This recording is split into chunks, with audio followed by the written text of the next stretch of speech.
Okay okay sir okay sir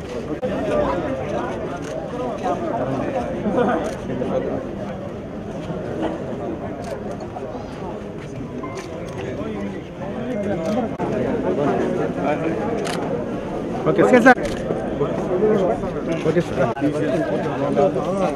అందరూ వస్తారు కొద్దిగా వెనక్కి రండి మాల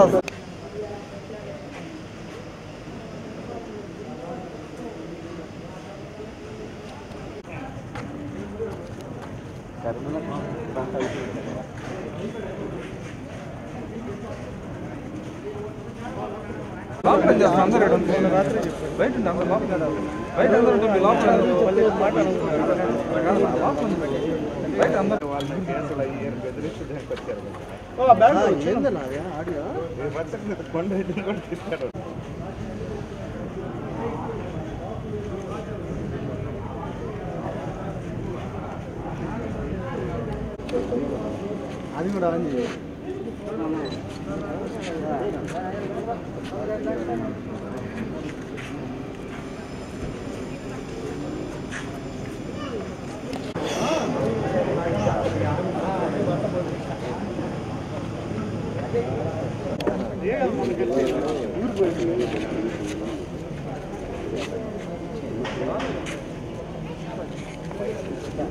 చేసి రాత్రి దాబా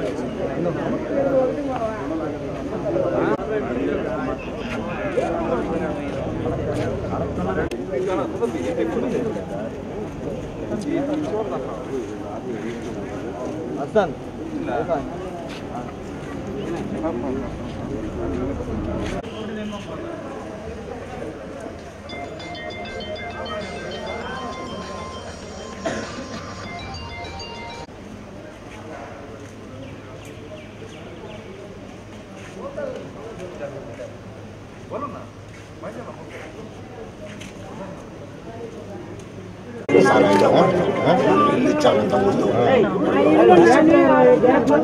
సరే ఇప్పుడు దీన్ని ఉపయోగిస్తావా అమ్మేస్తావా అమ్మేస్తే మళ్ళీ తెచ్చేస్తా ఇప్పుడు బాడీ వంట చేస్తున్నావా ఏం చేయట్లేదు నువ్వు చేస్తున్నావా ఇప్పుడు చేస్తున్నావు అమ్మా ఇప్పుడు ఎన్టీఆర్ నగర్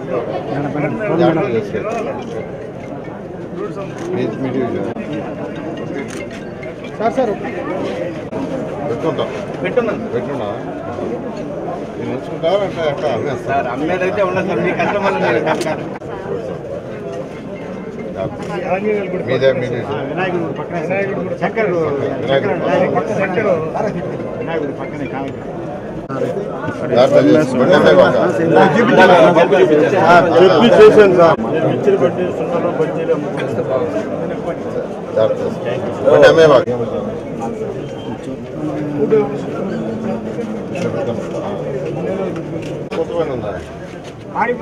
ఎంత కడతావు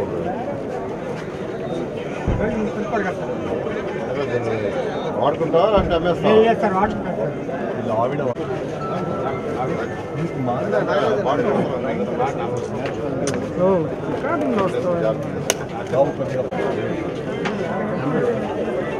నువ్వేం చేస్తావు?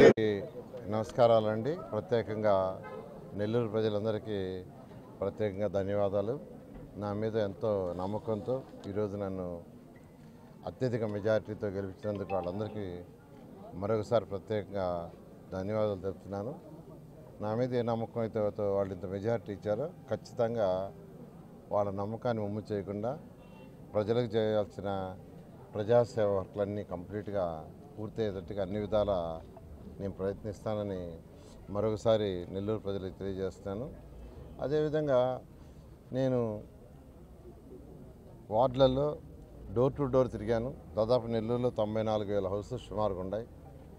వాటిల్లో 80,000 ఇళ్ళు తిరగగలిగాను. ఒక 14,000 ఇళ్ళు టైం చాలక చివరిలో తిరగలేకపోయాను.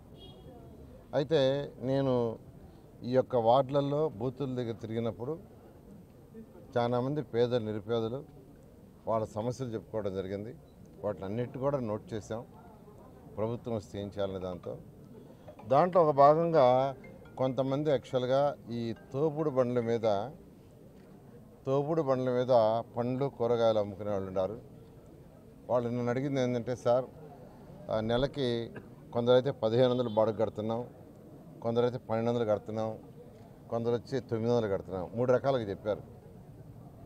ఈ విధంగా నెల బాడుగ కడుతున్నాం సార్ ఈ బండికి. కొందరైతే రోజుకి 50 రూపాయలు కడుతున్నామని, కొందరైతే రోజుకు 30 రూపాయలు అన్నారు. మాకు ఏదన్నా తోపుడు బండి ఇస్తే మేము యాక్చువల్గా ఆ 1000 రూపాయలు మాకు మిగులుతుంది సార్, 1200 మిగులుతుంది, 1500. నేను ఆ రోజు చెప్పాను, ఎలక్షన్ అవ్వగానే ఇస్తే, ఎలక్షన్ అప్పుడు ఇవ్వాలంటే కోడ్ ఉంది, ఎలక్షన్ కోడ్ ఉండటం వల్ల ఇవ్వకూడదనే దాంతో నేను ఎలక్షన్ అయిన తర్వాత ఇస్తానని చెప్పాను. అన్నమాట ప్రకారమే ఎలక్షన్ అయిన తర్వాత ఈ మధ్య ఎలక్షన్ కోడ్ అవ్వగానే కొన్ని డిస్ట్రిబ్యూట్ చేశారు. ఇవాళ ఒక 18 మందికి, అంటే ఆల్రెడీ ఎలక్షన్కి ముందు కోడ్ రాకముందు ఒక 150 మందికి నెల్లూరులో ఇచ్చారు. ఆ తర్వాత మళ్ళీ ఒక 200 మంది అడగటం జరిగింది. ఆ 200 కూడా చేయమని ఆర్డర్ ఇచ్చాము. వాటిలో ఎవ్రీ వీక్ ఒక 10 నుంచి 15 ఆ తోపుడు బండ్లు చేసేవాళ్ళు చేసి ఇస్తున్నారు. ఇవాళ ఒక 18 బండ్లు ఇవ్వటం జరిగింది. 18 మందికి యాక్చువల్గా ఈ బండ్లు ఇస్తున్నాం. అయితే ఇక్కడ ఎవరైతే ఆల్రెడీ బాడుగు బండ్ల మీద చేసుకుంటున్నారో ఫస్ట్ ఫేజ్లో వాళ్ళకి ఇస్తున్నాం. అది అయిన తర్వాత మేము కూడా ఒక బండి పెట్టి మేము కూడా చేసుకుంటాం సార్ అని కొంతమంది పేదలు, నిరుపేదలు, మా కార్యకర్తలు కూడా అడిగారు. అంటే కూలీ 4 పోయేవాళ్ళు, దానికంటే కూడా మాకు బండి ఇస్తే మేమే చేసుకుంటామని నెక్స్ట్ ఫేజ్లో వాళ్ళకి ఇవ్వడం జరుగుతుంది. 200 బండ్ల దాకా ఆర్డర్ ఇచ్చున్నాయి. అవి కూడా రాగానే ఎవరైతే అడిగారో పేదలు, నిరుపేదలు, కనీసం వాళ్ళకి నెలకి ఆ 900 నుంచి 1500 ఎక్స్ట్రాగా మిగులుతుంది. ఆ ఉద్దేశంతో ఇవ్వటం జరిగింది. ఖచ్చితంగా నెల్లూరు ప్రజలకి నా వంతు, మా పర్సనల్, ఇదంతా పర్సనల్ నుంచి చేయటం. ఇలా కాకుండా ప్రభుత్వం వచ్చిన తర్వాత ప్రభుత్వంలో ఏదైతే పేదలు, నిరుపేదలకి సహాయం చేయడానికి ఉంటుందో, అంటే వాళ్ళ యొక్క స్కిల్ డెవలప్మెంట్ చేస్తూ చేయటం. గత ప్రభుత్వం 1419 నుంచి ఆదరణ ప్రోగ్రాం ఒకటి ఉండింది. ఆదరణ ప్రోగ్రాంలో వాళ్ళకి బీసీలకి వాళ్ళందరికీ కూడా ఎక్విప్మెంట్ ఇచ్చాం. అంటే ఎలక్ట్రీషియన్స్ ఉన్నారు, బెటర్ ఎక్విప్మెంట్ ఇస్తే 2 రోజులు చేసే పని ఒకే రోజు చేస్తారు. ప్లంబర్స్ ఉన్నారు, వాళ్ళకి బెటర్ ఎక్విప్మెంట్ ఇస్తే 2 రోజులు చేసే పని 1 రోజు చేస్తారు. అంటే 2 రోజులు వచ్చే ఆదాయం ఒకే రోజు వస్తుంది. అలాంటిది ఇవ్వటం జరిగింది. అయితే ఈ ప్రభుత్వం, గత ప్రభుత్వం అంటే వైఎస్ఆర్సీ ప్రభుత్వం దాన్ని క్లోజ్ చేసింది. మళ్ళీ అటువంటి పథకాలు తీసుకొచ్చి పేదలు, నిరుపేదలు ఎవరైతే ఉన్నారో వాళ్ళకి స్కిల్ డెవలప్మెంట్ కూడా డెవలప్ చేసి వాళ్ళకి ఇన్కమ్ పెరిగేటట్టుగా చేయడం జరుగుతుందని ఈ సందర్భంగా మీకు తెలియజేస్తున్నాను. Thank you.